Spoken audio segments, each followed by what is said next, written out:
What's up, you guys? Welcome back to the HPP with the voice of ABC. That is me, Adam Benjamin Coleman at the Human Performance Project, here in the garage, my man cave, my K9 penitentiary. Just kidding, they get plenty of exercise. And my motorcycle, Loki. So, this is a fairly new addition to my family. It is not my first motorcycle. My first motorcycle was a Fat Boy frame with all S&S parts. It was custom built and it was badass. It just needed a little more love and money and backed registration than I had to do it justice and be able to use it. Plus, I'd never ever ridden a motorcycle before I got that one, and it was a lot to learn on. So I came across this one, and even though it is a smaller engine displacement, it's also missing the carburetor right now, which we'll get to in a minute, but smaller engine displacement, smaller bike. A lot of people were like, why'd you do that? Why'd you do that? The Harley, it's not really a Harley, but the bigger bike was so sick. And it was, and I'll have another one like it. This bike actually is exactly what I needed to start with, though. And that is because it's very simple. It's something that is not going to be too incredibly fast while I'm learning, and I don't make any stupid ego-driven mistakes.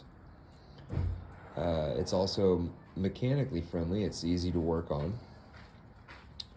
And it's also something that brought my attention to a genre of motorcycles and some companies that I probably never would have found had I not been riding this bad boy. So the companies I'm talking about, Moto Guzzi and Moto Morini specifically, and they make some smaller engine displacement cruisers and bikes, and they are beautiful. They're beautiful, and they're well equipped in terms of all the technology and the add-ons and the way that it's constructed from chassis to engine to cockpit. But they're under 10 grand. And hey, guys, Pepper. They are very user friendly, and they're wallet friendly, and I think they're going to be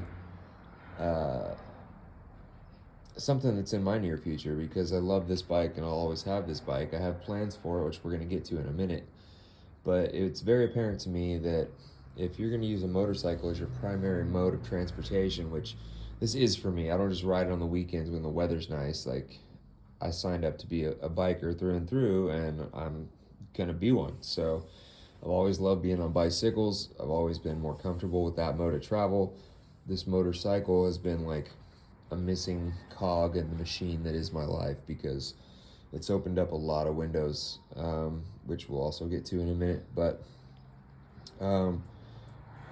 definitely need more than one rig, because there's going to be times where I have a passenger, rarely, but there'll be times I have a passenger. There'll be times I might want to go on longer trips, and there's no way that I could backpack and bag this thing sufficiently to go on any real length of time. So having something that has some touring capacity, and then probably something that's a little more probably like, not a chopper, because it's not ever going to have a 6-over front end or even a freaking 4-over front end, but the rake of it and the angle of it, I would like to have like a Fat Boy or an Indian Scout 101. I would really like to have the new Buell Super Cruiser, bikes like those, which are basically rocket ships. That's going to be one in my arsenal. This bad boy is just going to be for errands around town and vintage bike shows and whatnot, and I'm going to do my best to make it cool, but keep it pretty clean. This, once upon a time, was a 1995 Suzuki Savage. The Suzuki Savage is no longer made, but it is nothing like this. If you can see through the rear wheel there. That's a chain-driven drivetrain. The Savage is belt-driven. As you can see, there is no suspension on the frame itself. The only suspension is the Springer seat. The Savage is a front and rear suspended bike. So this had a new swing arm welded to it to make it a hardtail. And I wasn't sure that I would like that, but I am in love with it now. I think that that rigid frame with the Springer seat is pretty much where it's at, and everyone should ride one at least once in their motorcycle career, because you want to talk about feeling connected to your ride and to the road. There's really no better way to do it than to have a feel like that, you know. You get more feedback on that type of bike than anything else. Other things different on this compared to when it was stock, obviously it has no front fender now. That's by design. It's kind of made to look like a tracker bike, like a flat track bike, but not quite, because of the way that the saddle and the rear end is configured. It's not quite a cafe racer because the bars are tracker bars, not like low clip-on bars. And yeah, just the body contour, it's not cafe racer. It's also not a chopper. I had debated putting some 10-inch ape hangers on it and routing all the cables through those. Routing the cables is something I'm gonna do regardless of the bars that end up on the bike. But what I'm doing today is putting on a new carburetor, new throttle cable, new air intake. There's my phone case. And I feel like I'm forgetting something. There are new grips coming. There's also a speedometer coming because I don't have a tach on my bike yet. And I guess that's all for right now that I'm thinking of. But in the future, what we're gonna do is this area right down here, I want this cut in half height-wise. So the tab where this bolt is sitting is gonna be a little bit lower. Okay, so when that happens, I also want a piece of black sheet metal or some kind of a platform that's going to go from those mounts straight flush over everything and up to this front seat mount here. Okay, so I'm going to keep the bobber seat, but that mount's going to get shorter. This spring is 5 inches. I'm going to swap to 3-inch springs.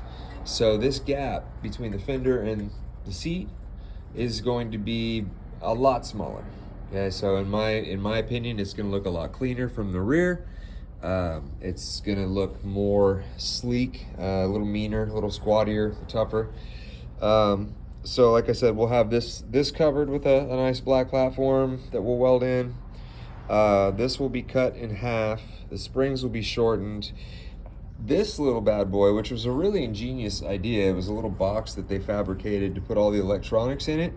But as you can see, the battery stands alone. And that's cool and all, but I would like to have this dressed all the way down to where it covers the battery, yet doesn't inhibit any of the linkage or cables that are going along here for the rear brake, okay? Other things that we're gonna do is we're gonna bob this fender a couple different ways. So all of the stuff underneath the mounts is gonna go bye-bye. So this portion here is gonna look a little more open. And then we are going between these bolts and these bolts. We are cutting the difference. It's 5-inch from both sides. And that is going to leave us with a bobber fender right about there, okay?